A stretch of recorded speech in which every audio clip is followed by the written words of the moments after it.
Hello, this is Now World News Channel. Here are major developments on U.S., Israel, and Iran war.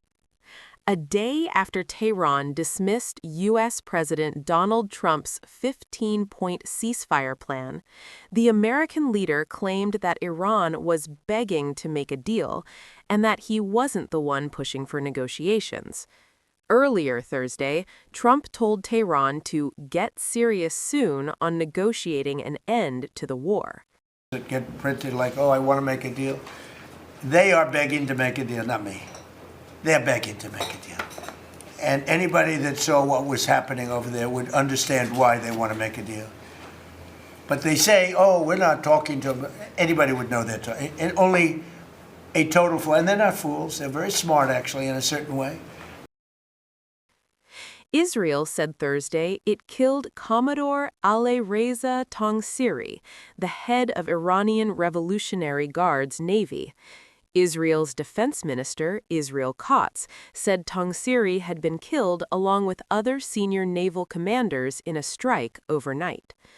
The Secretary General of a bloc of Gulf Arab countries said that Iran is charging fees for ships to safely transit the Strait of Hormuz, where 20% of all traded oil and natural gas is transported in peacetime.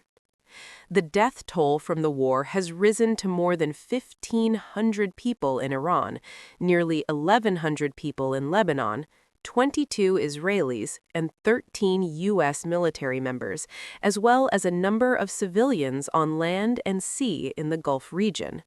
Millions of people in Lebanon and Iran have been displaced.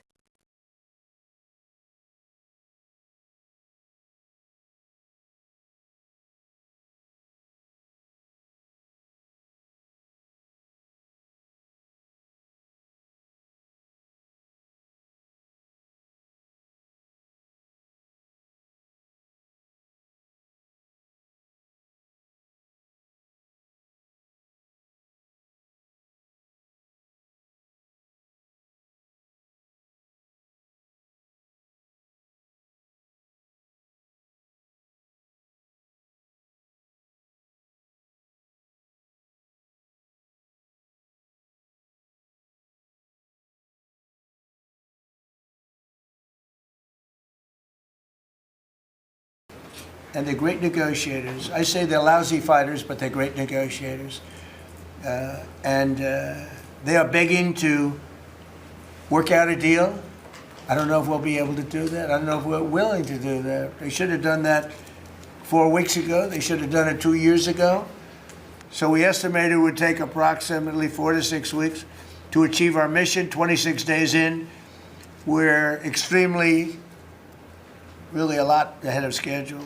The Iranian regime is now admitting to itself that they have been decisively defeated. They're saying to people, this is a disaster. They know it. That's why they're talking to us. They wouldn't talk otherwise. But they're talking to us because they've got a disaster in their hands. They're defeated. They can't make a comeback. We're free to roam over their cities and towns and destroy all of their crazy nuclear weapons and missiles and drones that they're building. And we're doing that. They now have a chance to make a deal, but that's up to them.